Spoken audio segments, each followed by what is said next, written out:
Hola y bienvenidos de nuevo al canal. Hoy os traigo un vídeo en el que veremos un ejercicio de química sacado de selectividad de 2021 de Cataluña, de junio, y nos dice lo siguiente. Nos dan varios datos históricos que los he quitado porque me van a ocupar mucho sitio, pero nos dicen que en el proceso Deacon el cloro se obtiene mediante esta reacción que tenéis en pantalla, que son 4 cloruros de hidrógeno, ácido clorhídrico, más oxígeno, reaccionan para dar 2 aguas más 2 cloros. Y nos dicen que la entalpía de esta reacción es negativa, seguramente porque luego tengamos que discutir algún aspecto sobre el Chatelier o lo que sea. Nos dice que inicialmente se introducen en un recipiente de volumen 10 litros y a temperatura de 390 grados, se introducen 32,85 gramos de ácido clorhídrico y 38,40 gramos de oxígeno. Y nos dicen, como dato adicional, que en el equilibrio se sabe que hay 28,4 gramos de cloro. Entonces, a partir de estos datos nos piden calcular lo siguiente. El valor de la constante de equilibrio a esta temperatura, obviamente, y nos dice que justifiquemos cómo varía el rendimiento de la reacción ante dos posibles cambios. Uno, una bajada del volumen y otro, una subida de la temperatura. Bien, por esto os digo que cuando os dan una información de este tipo, de que la entalpía es negativa o la entropía es positiva o lo que sea, seguramente hay que justificar algo siempre, si nos dan el valor concreto, claro. Bien, entonces para hacer el primer apartado, lo que vamos a hacer es lo siguiente. Siempre que tengamos un problema de equilibrio y nos pidan calcular la constante, lo que nosotros necesitamos son las concentraciones de tanto reactivos como productos en equilibrio. Entonces, ¿cómo hacemos eso? Porque en el equilibrio únicamente tenemos este dato de aquí. Así que bueno, es muy sencillo. Simplemente vamos a copiar la misma reacción que tenemos aquí arriba. Bien, y ahora hacemos la siguiente tabla. Lo único que necesitamos es los moles iniciales, el incremento de moles, los moles que hay en equilibrio y finalmente las concentraciones en equilibrio. Bien, ¿cómo hacemos esto? Muy sencillo. Os doy un tip. Podéis hacer esta tabla tanto con moles como con concentraciones, como con gramos, es decir, con masa. Pero como necesitamos la concentración, pues vamos a pasarlo todo a moles y así ya es más sencillo, ¿vale? Entonces, para hacer esta tabla necesitamos, fijaos, los moles iniciales, ¿sí? Esta O de aquí designa inicial. Entonces, para encontrar primero los moles iniciales, vamos a ver qué nos dan inicialmente. Nos dicen que inicialmente hay estos gramos tanto de HCl como de O2. Entonces, suponemos, como no ha habido ninguna reacción, que estos dos no existen de momento, ¿sí? O sea, no se ha dado la reacción. Entonces, vamos a pasar estos gramos que nos dan a moles. ¿Cómo hacemos eso? Muy sencillo. Se me ha olvidado aquí apuntarlo, pero como dato adicional nos dan las masas atómicas de todos los elementos, así que no hay ningún problema, simplemente es un cálculo sencillo. Sí, tenemos esto de aquí. Lo voy a pasar, supongo, a cámara rápida porque supongo que lo sabéis hacer, pero vamos a hacer este primero así fácil. Nos dan 32,85 gramos de HCl. Entonces, nosotros sabemos que el cloro son 35,5 gramos y el hidrógeno es 1 gramo. De manera que estos son 36,5 gramos de HCl y esto equivale a un mol de HCl. Bien, pues esto ya veis que se nos tachan los gramos, solo nos quedan moles y si hacéis este cálculo os sale que son 0,9 moles de HCl. Bien, voy a borrar esto y os voy a poner el oxígeno también y voy a pasar también el del equilibrio, ¿vale? Y así ya lo tenemos. Bien, entonces aquí lo tenéis, ¿vale? Os he puesto pues lo que había antes, pero ahora pasado a moles y ya os digo, es hacer pues lo típico, pasar con las masas molares y ya está. Bien, entonces una vez tenemos esto, ya podemos empezar. Fijaos que inicialmente tenemos estos moles, así que simplemente es apuntarlos aquí, 0,9 y 1,2. Y ahora el equilibrio es muy sencillo. Lo único que hay que mirar es los coeficientes estequiométricos de cada elemento, apuntarlos y añadir una incógnita. Yo pongo X, pero podéis poner cualquier incógnita que queráis. Aquí hay un 1, entonces será 1X, es decir, X. Aquí serán 2X y aquí 2X. Ok, y en equilibrio es tan fácil como pensar en que si nosotros tenemos algo inicial, el incremento lo que va a pasar es que, claro, si tenemos algo inicial y reacciona para dar unos productos, se va a perder esa cantidad. Es decir, tendremos 0,9 moles menos 4X. ¿Sí?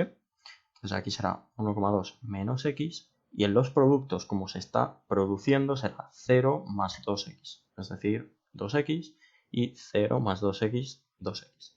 Pero insisto, si aquí en vez de un 0 tuvierais, me lo invento, un 0,2, pues aquí sería un 0,2 más 2X. Lo importante es este signo.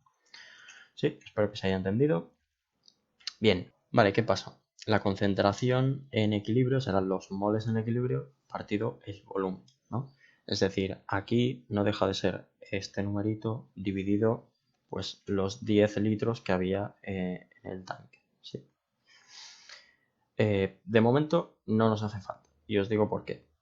Es decir, os piden el valor de la constante de equilibrio Kc a 390 grados y nosotros sabemos que para hacer esto lo que necesitamos es la concentración de los productos, es decir, de lo que hay a la derecha de esto, concentración, es decir, este número que hay aquí, que aún no lo sabemos, dividido, o sea, es decir, multiplicado entre ellos, dividido entre estas concentraciones de aquí. ¿Sí? Entonces vamos a apuntar la fórmula y vamos a ver qué pasa. Os dejo así para que veáis lo que estamos haciendo, pero en esencia es lo siguiente. Tenemos el H2O en gas y vale, hay que elevar esta concentración que es la que está en equilibrio, ¿vale? No lo voy a poner por notación, pero quiero que lo entendáis. Sí, o sea, sería este número que hay aquí, elevado a su coeficiente estequiométrico. En este caso, un 2. ¿Sí? Ok, entonces esto lo multiplicamos por la del cloro, que es el otro producto, gas elevado a su coeficiente estequiométrico, y todo esto lo dividimos entre ahora los reactivos. Si hubiese otro producto, pues multiplicaríamos aquí, pero en este caso hay 2 y 2, así que así se va a quedar. Aquí disculpad que he puesto el gas fuera.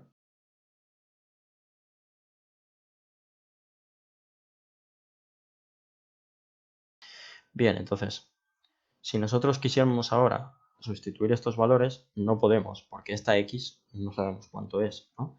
Y aún así deberíamos dividirla entre los 10 litros, ¿vale? Para obtener la concentración. Pero primero esta x, esto es lo que nos preocupa. Claro, para obtener esto nos deberían dar algo, digamos, relacionado con el equilibrio. Y fijaos que lo que nos dan es este dato de aquí. Nos dicen que en el equilibrio hay 28,4 gramos de cloro, que esto equivale a 0,4 moles. Fijaos que como tenemos la tabla en moles, a nosotros nos interesa este número, ¿sí? Porque 0,4 moles de Cl2, es decir, este dato de aquí, son moles en equilibrio. Es decir, son estos moles. Es decir, que tenemos que 2x tiene que ser igual a 0,4. Y eso equivale a decir que la x es 0,2. ¿Sí? Entonces, si tenemos esta x, ya podemos saber directamente todos estos números. Si lo pilláis, voy a reemplazar estas x por 0,2, voy a hacer las operaciones y sustituyo cada valor y así ya lo tenemos. Bien, entonces una vez tenemos estos moles en equilibrio, como he dicho, os he apuntado aquí también lo del volumen, pero básicamente es que, claro, la concentración son moles entre litros, ¿no? Si son 10 litros, pues sería dividir cada numerito de arriba en rojo entre 10, es decir,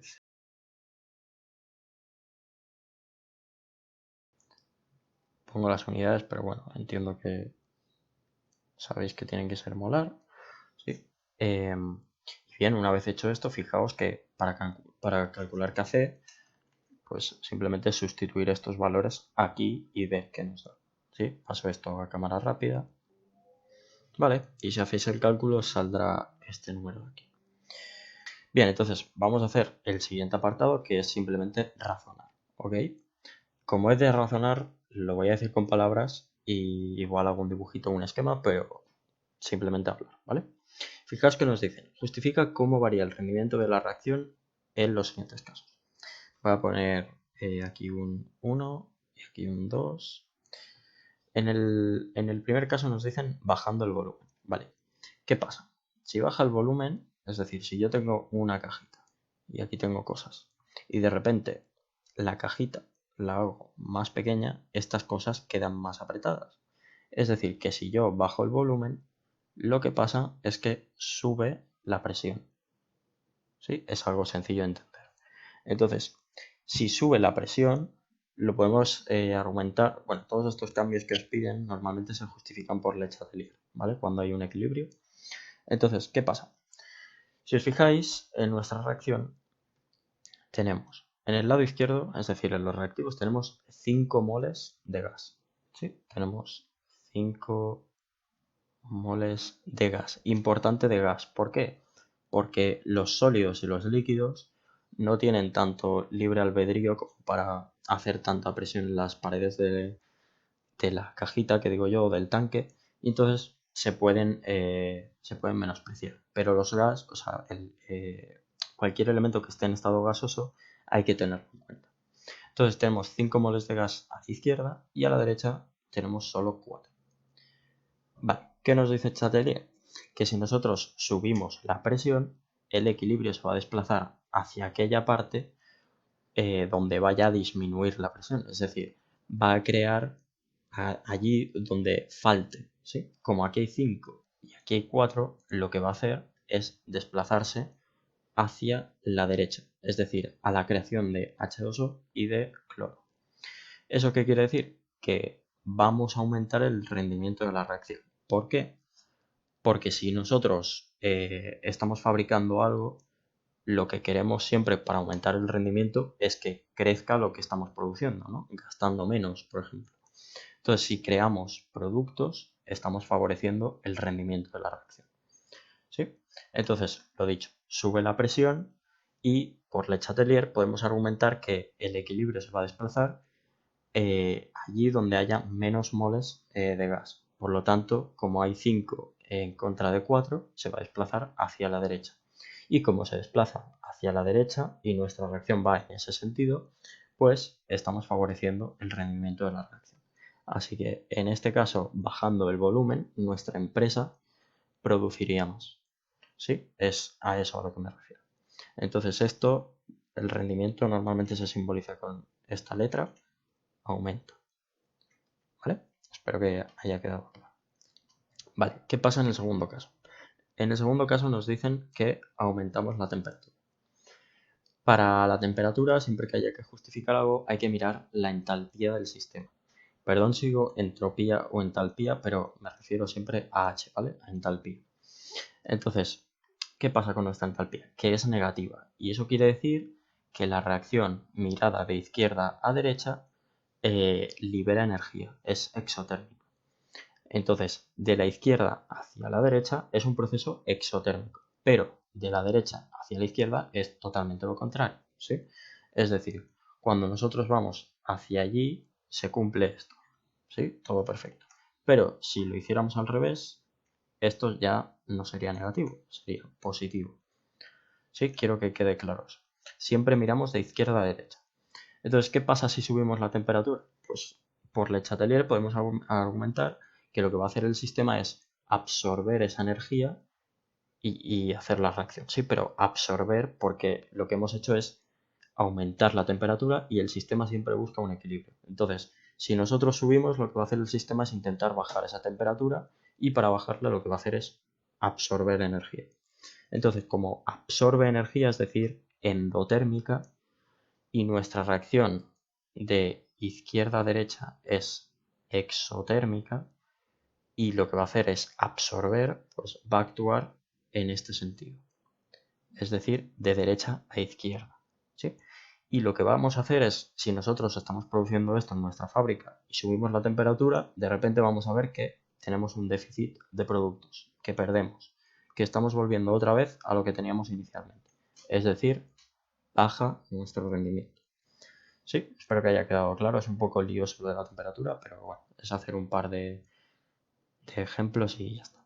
Entonces, si sube la temperatura, lo que va a producir esto es un desplazamiento hacia la izquierda, y esto lo que provoca es una bajada del rendimiento. Sí, espero que haya quedado claro y que os haya gustado el vídeo. Si tenéis cualquier duda, que lo entiendo porque es algo un poco tedioso lo del Chatelier, podéis dejarlo en los comentarios y iré contestando. Así que nada, espero que os haya gustado y nos vemos en el siguiente. Hasta luego.